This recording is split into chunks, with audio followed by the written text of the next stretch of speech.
হুগলির বরিজহাটি মালিকপাড়ায় কয়েক যুগ ধরে পূজিত হয়ে আসছেন ঐতিহ্যের মা রক্ষাকালী। জানা যায় জমিদারি প্রথা শেষ হওয়ার পূর্ব থেকেই মা পূজিত হন এখানে। বর্তমানে সেই পুজোয় লেগেছে আতিশয্যের ছোঁয়া, তবে বদলায়নি ঐতিহ্যের রীতিনীতি। এক রাতের এই পুজোকে কেন্দ্র করে প্রতি বছরই নামে দর্শনার্থীর ঢল। এদিন পুজো কমিটির কর্মকর্তা পীযূষ মালিকের কথায় এলাকার বিশাল এই পুকুর হলো দেবত্বর সম্পত্তি। সেখানেই প্রতি বছর মাছ চাষ করে সেই অর্থদানে পূজিত হন দেবী রক্ষাকালী। তবে এই পুজোকে কেন্দ্র করে কেবল দর্শনার্থীর ঢল না, রাতভর বসে মেলা, তবে বিশেষ আকর্ষণ আতশবাজির প্রদর্শন।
रॉयल पेंट्स एंड फिटिंग्स केम छो मजा मा मेरी तरफ से आपको ढेर सारी शुभकामनाएं for your company and I hope you have an amazing year packed with sweet surprises and rewards and I wish you keep winning in life lots of love good luck and best wishes from तुम्हारी विद्या बालन।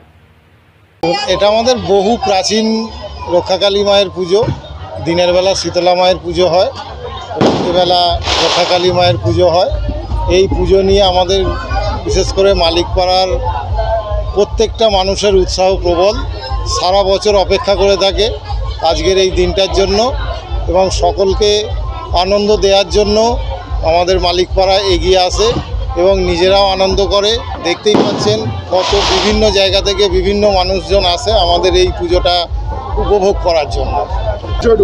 কৃষ্ণপক্ষে আমাদের এই যে কোনো শনি মঙ্গলবার একটা দিন দেখে স্থির করা হয়, সেই তিথিতেই আমাদের এই পুজোটা উদযাপন হয়। জ্যৈষ্ঠ মাসে বা আমরা বাংলার মাস ধরে জ্যৈষ্ঠ মাসে আমাদের এই কৃষ্ণপক্ষ তিথিতে কালী পুজোটা হয়। আচ্ছা, এই কালী পুজো যারা করছেন এই কমিটির নাম কি?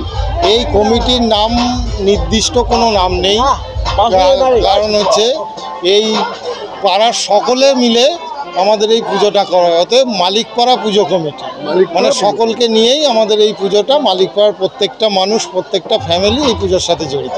অনুষ্ঠানিক নিয়মাবলী দেখতেই পাচ্ছেন, আমরা প্রশাসনের সব রকম গাইডলাইন মেনে পুজো করি।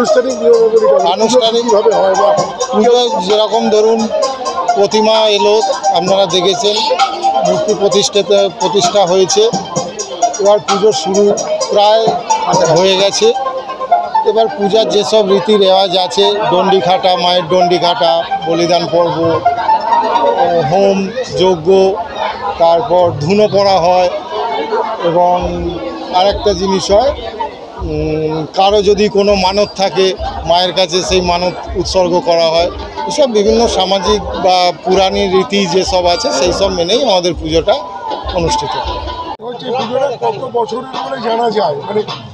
আমাদের ধরুন 60 বছর মতন, আমাদের যা বয়স দেখছি হচ্ছে, আমাদের পূর্বপুরুষ বাবারা আমল থেকে করে আসছে। এই পুজোটার কোনো ঐতিহাসিক বৈশিষ্ট্য আছে?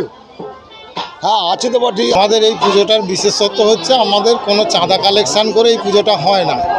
আমাদের দেবত্ব সম্পত্তি, এখানে একটা পুকুর আছে, এই পুকুরের মাছ চাষ করে তার থেকে আয় করে আমাদের এই পুজোটা হয়।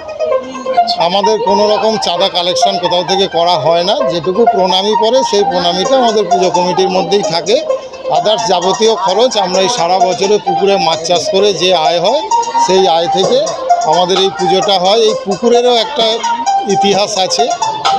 এই পুকুরটা আমরা 1992-93 সালে একটু বেদখল হয়ে যাচ্ছিল। আমার গ্রামের মানুষ, এই পাড়ার মানুষ, তাদের মধ্যে অনেকে আজকের দিনে নেই। তারা প্রচণ্ড লড়াই করেছে। আমি নিজে তখন ক্লাস 9-এ পড়ি। এনারা আমাদের দাদা হয়, কিছু জুনিয়র ছেলে আছে, কিছু সিনিয়র আছে। এরা সকলে লড়াই করে আজকে এই জায়গাটা তৈরি করেছে। এখন পাড়ার লোক সবাই মিলে পুকুরে মাছ চাষ করে এবং সেখান থেকে আয় করে এই পুজোটা উদযাপন করে।